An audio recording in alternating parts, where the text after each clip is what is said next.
Inside, about 15 people were circled around the dining room table, playing some kind of drinking game. All were familiar faces. In a town of about 5,000, you saw everyone at one time or another. "Look who I found," Lily told the group. They seemed indifferent. For that, I was grateful. Anything short of disdain was enough to make me half-happy. Like any 17-year-old, I was perpetually confused and occasionally anxious, all while acting as confident as I could.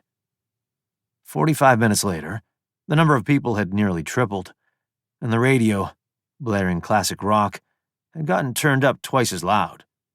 I'd taken a place against a wall, nursing a can of lukewarm Keystone Light, and watching the games that no one asked me to join.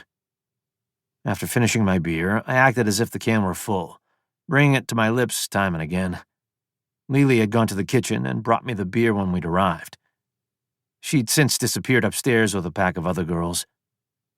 I debated leaving. No one would notice. I eyed the door. Any time up until then had been pivotal, of course. What if I had stayed at church a few extra minutes and never saw Lily? Or what if I had taken another route home? But when I look back, that moment seems the most decisive. The last real instant when something could have changed. Had I walked out that door then, how many lives would have been different? Instead, I decided to hang around the party for a little longer. I wandered into the kitchen and took another can from the fridge, hoping no one would notice or yell at me or say I had to pay. When I went back to my spot at the wall, Lily had returned. "Hey," she said. "I was wondering where you were." I showed her the beer. "Finish it," she said. "Why?" "This place is lame," she said, not caring who heard. "Let's get out of here." We passed the can back and forth until we emptied it, then left. I imagined that everyone was watching us go. Maybe someone might gossip about me later. A delicious notion for a guy whom surely no one at school ever thought about. Lily took my hand when we reached the sidewalk. I didn't know what to make of it, and didn't question her when she led me into a nearby patch of woods, where we sat on a fallen tree trunk. "Getting chilly," she said, and leaned against me. I put an arm around her. "You don't say much," she said. I had no response other than a shrug. "See?" she said, and nudged me. She smiled. With no other prelude, we were kissing. I didn't try to stop her when she unzipped my pants and reached inside. I didn't have the words. I didn't know if I wanted her to stop anyway. Within a minute, her shorts were down, and she was on top of me. To hold out, I soon moved her below, then slowed. That extended my efforts for at least 2 minutes until we finished. Then we lay there on the ground. "That was good," she whispered after a while.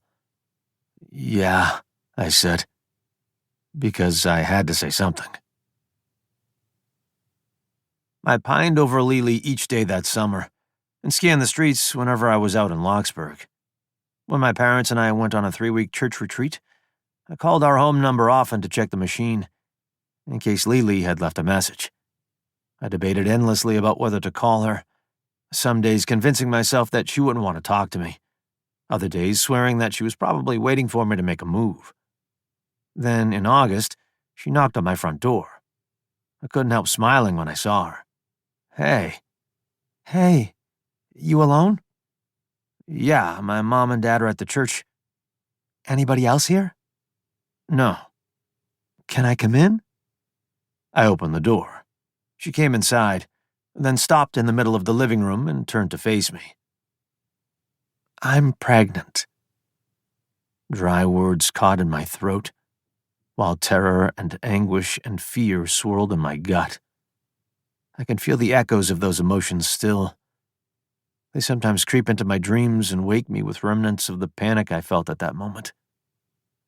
When I could finally speak, I asked Lily every question twice. If she had had sex with anyone else. "No, I'm not some slut. I was drunk. It's your fault, too." And if she was sure. "I had my cousin buy 2 pregnancy tests for me. Both came back positive."